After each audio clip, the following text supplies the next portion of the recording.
மங்கா புகழ்படைத்த மருத்துவர்களின் புகழ், மங்கா புகழ்படைத்த மருத்துவர்களின் புகழ், மனம் காத்த மருத்துவர்களின் புகழ், மாமன்னர் மருத்துவர்களின் புகழ், மங்கா ஏகாதிபத்திய மருத்துவர்களின் புகழ், வெள்ளை ஏகாதிபத்தியத்தின் சிம்ம சுப்பரம் மருதுபாண்டியர் புகழ், மானம் காத்த மருதுபாண்டியர் புகழ், மானம் காத்த மருதுபாண்டியர் புகழ், மானம் காத்த மருதுபாண்டியர் புகழ், மானம் காத்த மருதுபாண்டியர் புகழ், வீரம் காத்த மருதுபாண்டியர் புகழ், வீரம் காத்த மருதுபாண்டியர் புகழ், மான மரவர் மருதுபாண்டியர் புகழ், மானம் காத்த மருதுபாண்டியர் புகழ், மாமன்னர் சின்னமருதுவின் புகழ், மாமன்னர் சின்னமருதுவின் புகழ், மனம் காத்த மருதுபாண்டியர் புகழ், மனம் காத்த மருதுபாண்டியர் புகழ், மங்கா புகழ்படைத்த மருதுபாண்டியர் புகழ், மானம் காத்த மருதுபாண்டியர் புகழ், மானம் காத்த மருதுபாண்டியர் புகழ், மானம் காத்த மருதுபாண்டியர் புகழ், வீரம் காத்த மருதுபாண்டியர் புகழ், புகழ் படைத்த மருதுபாண்டியர் புகழ், புகழ் படைத்த மருதுபாண்டியர் புகழ், மானம் காத்த மருதுபாண்டியர் புகழ், மானம் காத்த மருதுபாண்டியர் புகழ், வாழ்க வாழ்க வாழ்கவே, வாழ்க வாழ்க வாழ்கவே,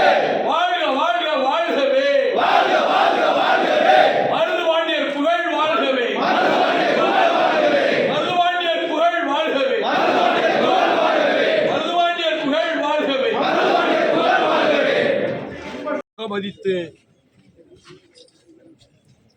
சமர்க்களங்களிலே வேலும் வாளும் ஏந்தி 2000 ஆண்டுகளுக்கு முன்னால் இருந்து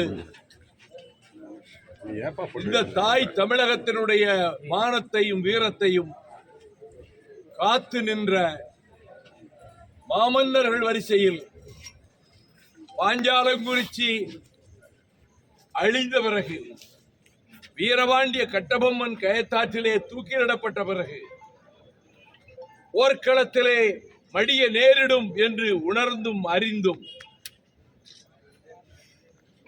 நம் நெஞ்சிலே நிறைந்திருக்கின்ற பெரிய மருதுவும் சின்ன மருதுவும் படைகளை திரட்டி கடலிலும் போய் சண்டையிட்டு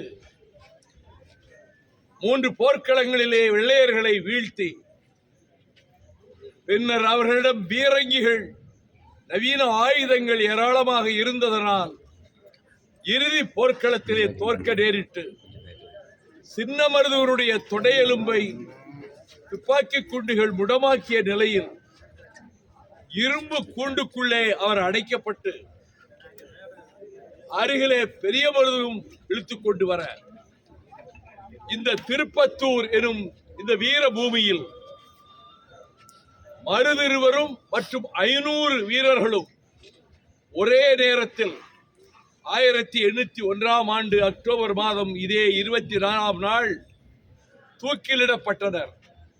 ஜலியன் வாலாபாக்கை விட கொடுந்துயரமும் வீரமும் நிகழ்ந்த இடம் இந்த திருப்பத்தூர். 3ஆம் நாள் 24 இங்கே அவர்கள் தூக்கிலிடப்பட்டு அந்த மரக்கிளைகளிலே உயிரற்ற சடலங்களாக அவர்கள் தொங்கவிடப்பட்டிருந்தார்கள். பின்னர் தான் காளையார் கோயிலுக்கு கொண்டு சென்று அவர்களை அங்கே புதைக்க ஏற்பாடு செய்வதற்கு முன்பு என்னுடைய தலையை நான் கட்டி எழுப்பிய காளையார் கோயிலுக்கு எதிரேயே மண்ணில் புதைத்து விடுங்கள் என்று மருதிருவர்கள் சொல்ல, பெரிய மருது சொல்ல, அதன்படி தலைகள் வெட்டப்பட்டு அங்கே புதைக்கப்பட்டதாக வழி செய்தி சொல்லுகிறது. ஆகவே ஜாதி மத வேறுபாடுகளை கடந்து தமிழ் நிலத்தினுடைய மானத்தையும் வீரத்தையும் நிலைநாட்டுகின்ற உணர்வு இந்த நினைவிடத்துக்கு வருகிற போது, கம்பீரமான அந்த மன்னர்களின் சிலைகளுக்கு தோள்களிலே மாலையை சூட்டுகிற போது அந்த உணர்வு பெருகட்டும். வளரும் தலைமுறை, வரப்போகிற தலைமுறை மான உணர்ச்சியும் வீர உணர்ச்சியும் கொண்டவர்களாக சாதி மத வேறுபாடுகளை கடந்து தமிழ்நாட்டினுடைய பெருமையை நிலைநாட்டுவதற்கு இந்த உணர்ச்சிகரமான நேரத்திலே மறுமலர்ச்சி திராவிட முன்னேற்ற கழகத்தின் சார்பில் வீர சபதம் ஏற்றுக்கொள்கிறோம். வாழ்க மருதுபாண்டியர்கள் புகழ். 2026 சட்டமன்ற தேர்தலில் வந்து தென் மாவட்டங்களில் வந்து மருதுபாண்டியர்களை தவிர வேறு எந்த அரசியலும் இங்கு நான் பேச விரும்பவில்லை. முதல்வர் வந்து மருதுபாண்டி நினைவிடத்துக்கு பூஜையில கலந்துக்கணும்னு ஒரு கோரிக்கை வச்சிருக்கிறாங்க. எந்த கோரிக்கையை முதலமைச்சர் நிறைவேற்றுவார்?